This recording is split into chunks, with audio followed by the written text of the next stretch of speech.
getting to teach some of the up and coming forensic scientists during your time at Boston. Did you find it interesting, or have you noticed you've taken risk? And at the same time, you're not afraid of risk, but you also have to pivot. And sometimes what you think was going to happen isn't what happened. Is that something that you noticed is a struggle for forensic science students today?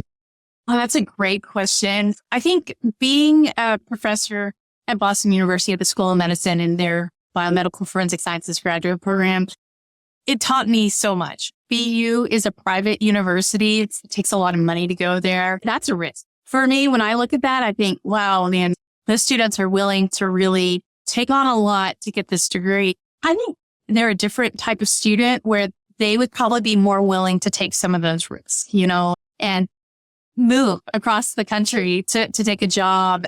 It's one of the most impactful parts of my career was training future forensic scientists and future forensic toxicologists. It's the most rewarding job I've ever had. It's the hardest job I have ever had because you're so invested in their success. You still have your own career and your own success, but now it's like you have all these kids and you really want these kids to be very successful in their lives. I get to see these past students who are now forensic toxicologists or DNA analysts or whatever position they're in now in their field through my new position. And it's one of the most rewarding things to see them flourishing, and know that for this really brief period of time, this 2-year period of time, you got to be a part of that and maybe have some impact. Maybe not. Maybe you taught them what they didn't want to do. I don't know. But to be a part of that and see them continue on in a career, I think that's one of the best things about our career is there's a lot of forensic toxicologists, but there's not so many that you can find probably any one of them and know something about them. I love that about our careers, that we're so interconnected and that you can go to a SOPT meeting or you can go to a regional meeting and you're going to see somebody. You're going to know people and you're going to know about people, even if they're not present. You're going to know somebody from their lab and they're going to say, oh, such and such because they went to BU. And you start down a conversation and get to learn all about where they're at in their life and maybe reopen a connection you had before. And it's just fantastic.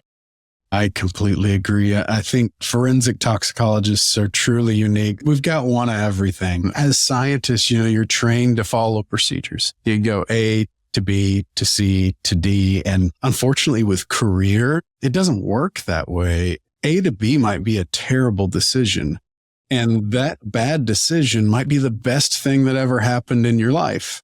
I tell people the best lessons I've ever learned in life are where I'm not supposed to be. I think it's hard for scientists. It's hard for people in general, but particularly scientists who think you just check a list and things happen, and I admire students who are really willing and able to take risks to go and move. Your perfect job's probably not in your hometown. Yeah, that's reality. Yeah. Right. And so I think that's a unique thing to get to train and to get to teach students. What a lasting impact you're going to have, right? Yeah, absolutely. And I know for you personally assisted students that I worked with in their project. And again, the ability to connect a new up and coming forensic scientist with an established forensic scientist and have that experience and relationship, it's incredible. And it does really come down to mentorship and how important it is throughout our careers and how at any point in our career, we can be a mentor and we can be mentored. It's just so important. Yeah, I think that's one of the best satisfactions. And I don't know if people can even quantitate what this feels like, but just to follow some of your former students on LinkedIn and to see their careers, I'd hope it's reassuring for them to know that there's people in their corners. And just that moment in time was really, really cool and right. Fans of their progress, Yeah, absolutely.